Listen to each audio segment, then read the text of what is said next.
vamos a empezar a hablar de la estructura del ojo y posteriormente ya de la función. Lo primero que tenemos que decir es que el ojo pues es el órgano encargado de captar la señal, que en este caso es la luz. El ojo será nuestro órgano sensorial y va a corresponder justamente a lo que le vamos a denominar nuestro órgano transductor. ¿Qué quiere decir un órgano transductor o un aparato transductor?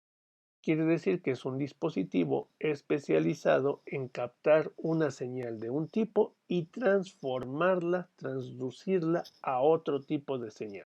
En este caso, el ojo será encargado de recibir la luz y una vez que se lleve a cabo todo el procesamiento, vamos a ver que la información saldrá por el nervio óptico en forma de potenciales de acción. Estos potenciales de acción son los que van a llevar la información al resto del sistema. Entonces estamos haciendo una transducción de este tipo. Cabe mencionar que todos los órganos sensoriales son órganos transductores, captan un tipo de particular de señal y la transducen a otra señal. Por otro lado, también tenemos que considerar las características.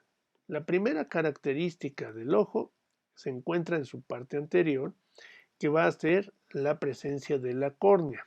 Y como ya lo habíamos mencionado, la córnea tiene que ser totalmente translúcida. Dijimos que era una extensión de la esclera, que en la parte anterior se hace transparente y que no debe de dificultar el paso de los fotones, que tiene que tener una superficie totalmente regular y que es el primer punto con el que se encuentra la luz.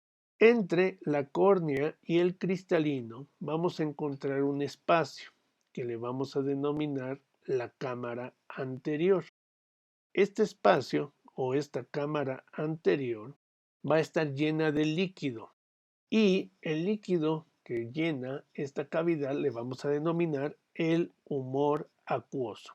Se le denomina acuoso debido a que es un ultrafiltrado de la sangre. A partir de la sangre se está produciendo este líquido y es totalmente translúcido, no tiene células, no debe de tener prácticamente elementos sólidos y el sitio donde se produce son los procesos ciliares que se encuentran en el ángulo entre el cristalino y la córnea. Estos procesos ciliares son los encargados de estar realizando el filtrado, produciendo el humor acuoso y reabsorbiéndolo. Cuando hay un desbalance entre el grado de producción del humor acuoso y su reabsorción, podemos tener problemas de presión en la cámara anterior. Una de las enfermedades más comunes es que exista mayor producción o una reducción en la reabsorción y que la presión se incremente, dando origen a todo un grupo de patologías que se les denomina glaucoma, que depende justamente del funcionamiento de estos plexos. Posteriormente, vamos a tener la presencia del iris, que ya habíamos dicho que se encuentra anterior al cristalino y que funciona como un diafragma que va a permitir o no el paso de la luz, es decir, dejará pasar más luz, menos luz, y que tendrá su efecto óptico correspondiente con la profundidad de campo que ya habíamos mencionado. Después vamos a contar con el cristalino como tal. Es una lente flexible, debe de ser totalmente translúcida y que nos iba a dar origen a la refracción de la luz para que llegue precisamente en foco a la retina. Con la edad, el cristalino puede ver reducida su capacidad para enfocar. Ya habíamos dicho que cuando se dificulta el aumento de la convexidad, se también va a tener limitante para enfocar objetos cercanos y que esto le vamos a denominar la presbicia. Posterior al cristalino encontraremos la cámara posterior y la cámara posterior va a estar llena de otra matriz que le vamos a denominar el humor vítreo.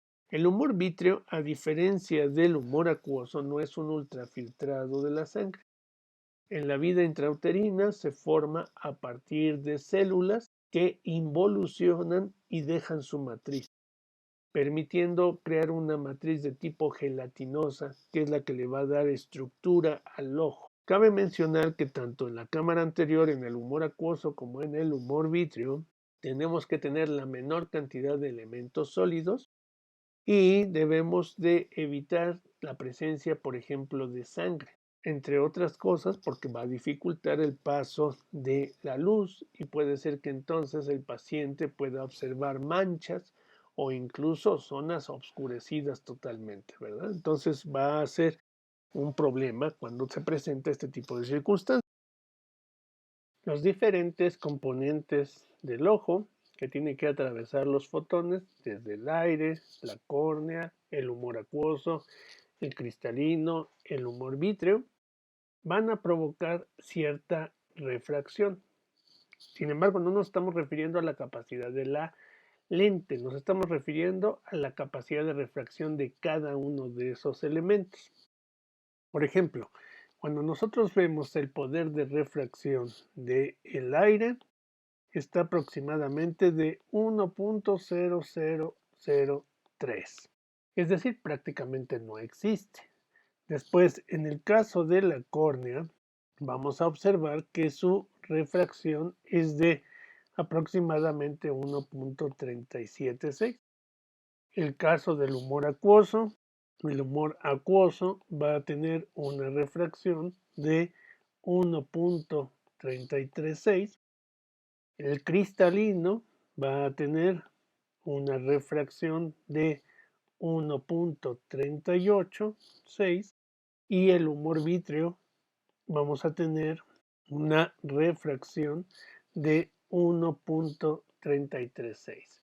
Es decir, lo que quiero dar a entender es que una vez que el fotón entra al ojo, prácticamente hay muy ligeras diferencias de refracción entre estos elementos. El mayor poder de refracción pues se encontrará entre el aire y justo la córnea, ¿verdad? En esa interfase es donde vamos a encontrar el mayor poder de refracción en el paso del fotón, más dependiendo de la superficie de la lente, cómo se encuentre. Eso ya sería la parte óptica, pero aquí solamente estamos hablando del material de estos diferentes tejidos.